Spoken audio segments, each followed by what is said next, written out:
The Galactic Trade Assembly had seen many species rise and fall across the stars, but none had amused them quite like the humans. When the pale, soft-skinned bipeds first stumbled into their midst with primitive fusion drives and laughably basic technology, the Assembly's members had barely contained their laughter. Ambassador Zekthara of the Dominion flicked his crystalline appendages dismissively as he reviewed the human trade proposal. Around the circular chamber, representatives from dozens of species, the towering Corvin with their chitinous armor, the ethereal Valeni floating in their biomechanical suits, the ancient Thexmor whose rocky hides had weathered millennia, all shared the same expression of barely concealed contempt. These humans, Zekthara announced, his voice carrying the metallic ring of his vocal synthesizers, wish to establish trade routes through our protected sectors. They offer what they call cultural artifacts and agricultural products in exchange for our advanced technologies. The chamber erupted in what passed for laughter among the various species. The Corvin delegates' mandibles clicked in amusement, while the Valenese energy patterns flickered with what their kind considered humor. At the center of it all sat Dr. Elena Vasquez, humanity's first interstellar ambassador. She was a small woman by even human standards, her graying hair pulled back in a simple ponytail, wearing nothing more elaborate than a basic diplomatic uniform. To the Assembly, she looked precisely as pathetic as her species, weak, fragile, and utterly insignificant. Your species has been spacefaring for what, barely 50 years? Sneered Commander Kraz of the Corvin hegemony. We have been crossing the void since before your son was born. What could you possibly offer us? Elena remained calm, her hands folded neatly in her lap. Friendship, she said simply. Partnership, a chance to learn from each other. The laughter grew louder. Several delegates openly mocked the humans' naivety, their primitive technology, their laughably short lifespans. The Thexmor representative, whose people measured their lives in geological ages, made a particularly cutting remark about mayflies pretending to be eagles. Your application is denied, Zekthara declared with finality. Return to your little, blue world human. Perhaps in a few thousand years, when your species has learned to crawl properly among the stars, we might reconsider. Elena stood slowly, her expression unchanged.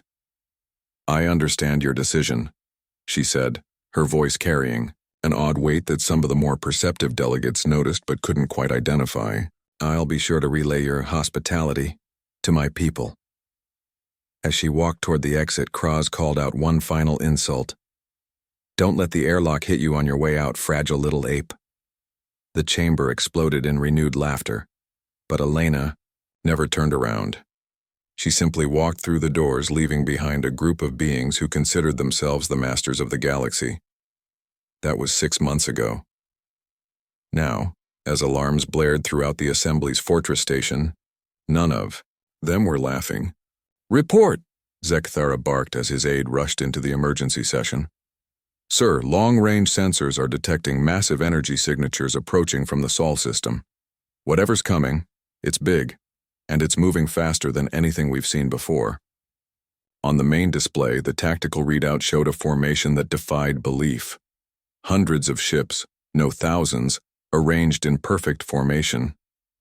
But these weren't the crude fusion-powered vessels the humans had arrived in months ago.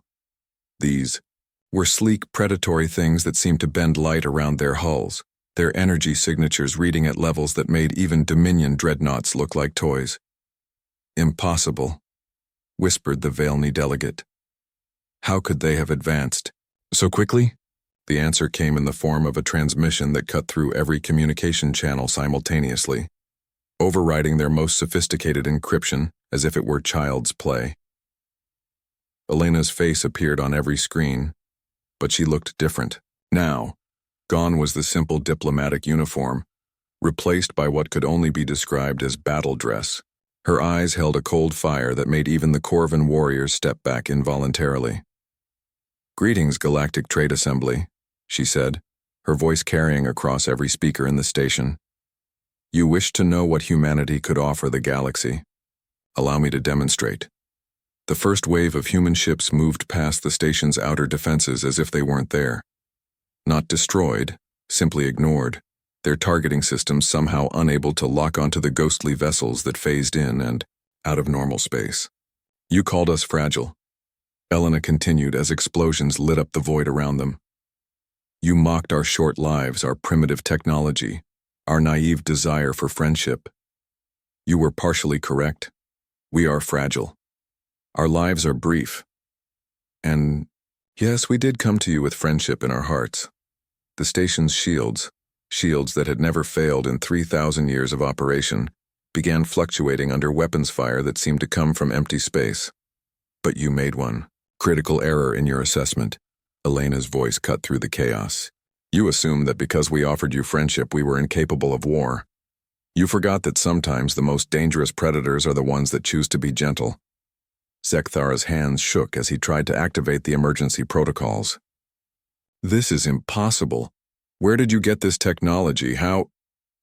Did you think we sent our only ship to meet you? Elena's laugh was sharp as broken glass.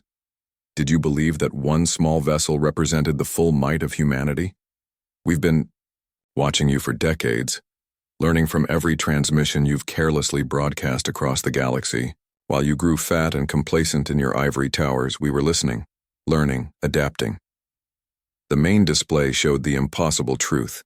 Human ships materializing throughout assembly space, not just here, but at every major world, every strategic point, every seat of power across their vast territory.